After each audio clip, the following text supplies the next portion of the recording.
Grace Nganga KTN. Exactly 1 year since the Gen Z protests rocked the nation, at least 60 families continue to shoulder a pain that time refuses to heal. A grief that settled in their bones and rearranged their worlds forever. Names like Rex Masai, Emmanuel Tata, Kennedy Onyango, and Ibrahim Kamau are no longer just names. They're echoes of a fight that cost them everything. Their blood stained the streets of change, and their absence left a loud silence in homes once filled with laughter.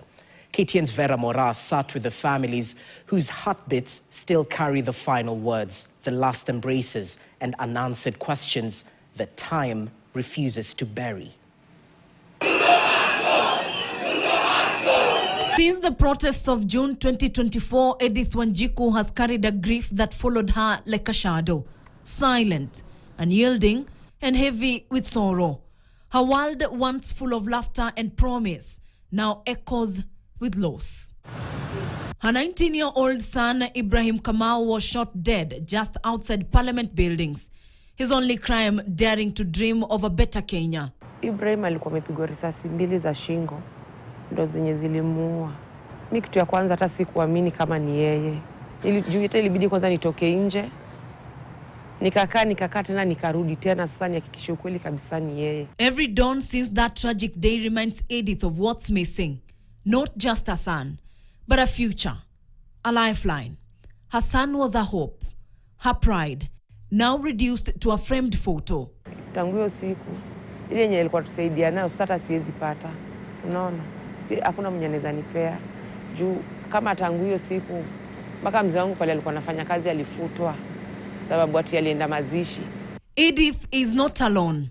Families of 29-year-old Rex Masai, 12-year-old Kennedy Onyango, 21-year-old Evans Karatu, 19-year-old Ibrahim Kamau, 16-year-old Kevin Odhiambo, 32-year-old David Chege, and many more.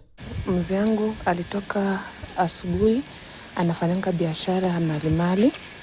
Akaniambia anaenda kufungua. Hiyo siku ilikuwa na furugu, ilikuwa maandamano. Kufika hivi, hakuwa amefungua. Wakarusha tishati ya kichwa. Akakufa hapo. Nilipoteza mzee kwa hiyo maandamano ya last year. Tulikuwa tunaishi Nakuru. Na yeye ndiye alikuwa na provide kila kitu. Akaniacha na watoto 4. Alikuwa hawker, alikuwa anauzanga manguo, manguo town. So alishutiwa na polisi.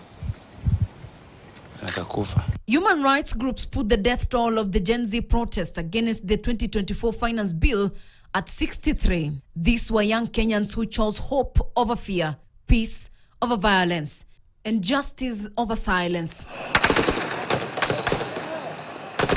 Many were students, some were sole providers. However, all were someone's everything. So venye walienda na maji na simu, hivyo tu ndo walikufa. What deepens the anguish is not just the loss, it's the silence from the government.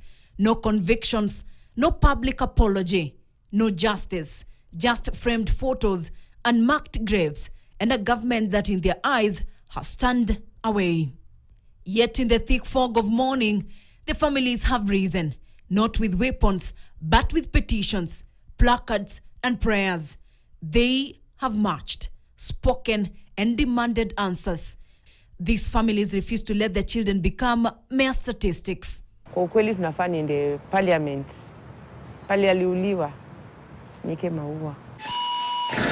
Vera Mora, KTN. Thanks, Vera. Moving on, as the clock ticks towards the close of the